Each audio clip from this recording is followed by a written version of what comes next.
All right, so that is our old shooting house on this field. Here you'll see it's right up against the edge of it. It's very small, less than an acre field, and we noticed getting in and out of this thing was a problem. This house is in shambles. I'm going to show you what it looks like on the inside, but it is just, look at this, all this insulation's eaten up and thrown out. I mean, it just looks terrible. There's, you know, probably hornets in here, wasps in here. Yep, there's a few. And we're not going to get too far in there. So it's just a trashy old shooting house. It's in the wrong spot. So we decided this field was number one priority to build a new one. So what we've done is we have located a spot that is up the hill from us, about 50-60 yards up that way, and it's a better access point, better hidden, and is going to accommodate different wind directions a lot better than this one. Problem with this one, when you're down in a bowl off these edges, the wind has a tendency to swirl, and you just can't get comfortable. The deer don't get comfortable, and there's probably a lot of deer that aren't even showing up because of that. So we're going to knock this ugly thing down.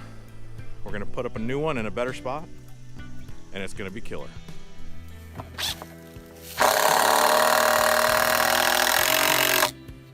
Eat pickles, it's hot. We've dug our holes. We've got this relatively square. Since we're not building the Taj Mahal here, we're just gonna get close and make it as level as possible. So we're putting the posts in the holes. We took everything out, now we're squaring up the posts with the platform. Then we'll move it back in the holes, put a little Quikrete, a little water, and that's gonna be about beer 30. Woot woot. When you're working out in the bush like this, as Paulie said, it's pretty primitive, so you gotta do stuff the Armstrong method. I'm gonna do about 2 of these, and then he's gonna come over here and show me a way to rig this up to the drill that I brought, and then laugh. However, it makes you earn it.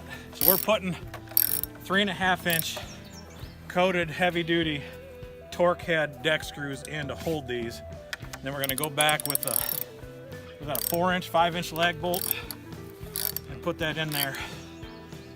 And that's gonna be our added stability. Are you ready?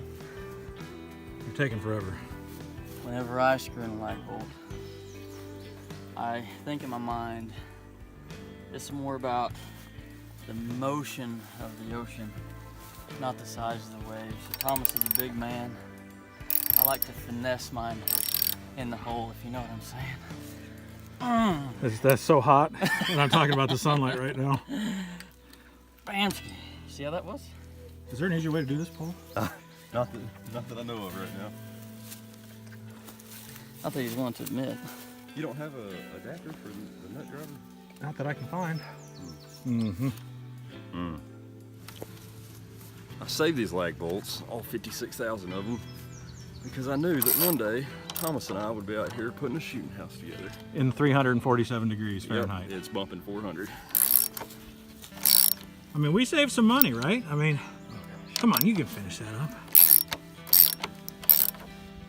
This is all lumber that we milled from Paulie's sawmill and logs on his property. What do you think, buddy? Pretty cool. We're getting there, aren't we? Yeah. So what we're gonna do with this at first, we're gonna put treated plywood on top as decking, and we're probably just gonna put a standard 5-hub ground blind, pop-up ground blind on here for the first year. Again, saving money because we got the blind, we got the plywood. All we gotta do is get it on here. So here we go. It's about 6 by what? 6 by 6. Plenty of room for me. Should hold me. And me too. And this is gonna be such a good spot. So, I told you that we're doing the best we can with what we've got. Brought a couple 5-gallon buckets with lids. And literally 50 yards from where we set that shooting house, there's a wet spot. Just we've got 2 or 3 of those on this property. Beautiful blackberries right there too.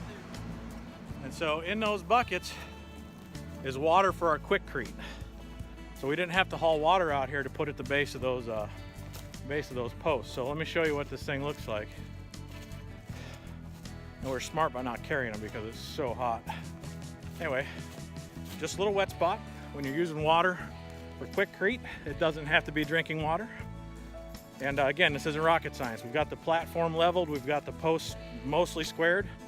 it's gonna be good enough to shoot a deer out of. So again, be resourceful, find ways to not spend money.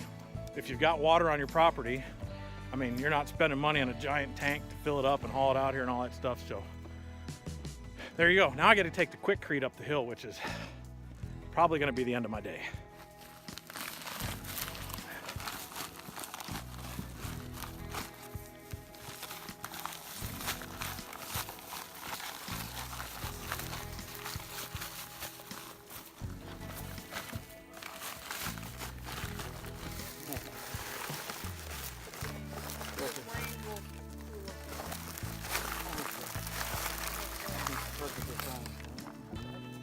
You know, throughout this whole club building process, we've been talking about finding ways to do things inexpensively, and this might be the grossest one I've ever thought of. But I'm not really sorry about it. So there's a little area next to where one of our main gates is, and I'll show you here.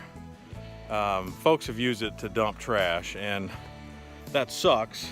But sometimes one man's trash is another man's treasure. There's a bunch of carpet there. Here I've got a roll of carpet, as you can see, that is not in good shape. In fact, it's pretty disgusting. You would never want it in your house.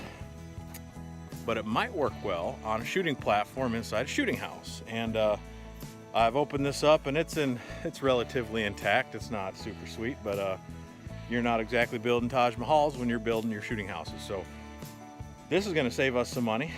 It doesn't look that great. There's some ants on it, but I'm gonna spray it down. I'm gonna open it up, let it air out, tack it down on the shooting house, and we're gonna stick a ground blind on top of the shooting house for now.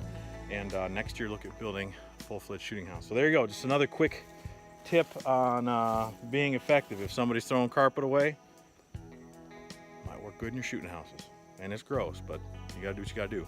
All right, well, there it is. We built a platform to stay inexpensive. We actually decided to build the platform with a decision to build a permanent house on it later down the road.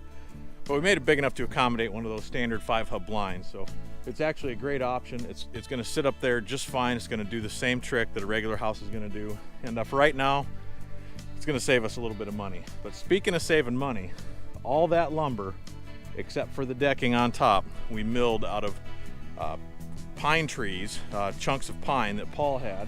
He has a sawmill. And we're able to cut down the posts, cut down the planks, cut down the joists.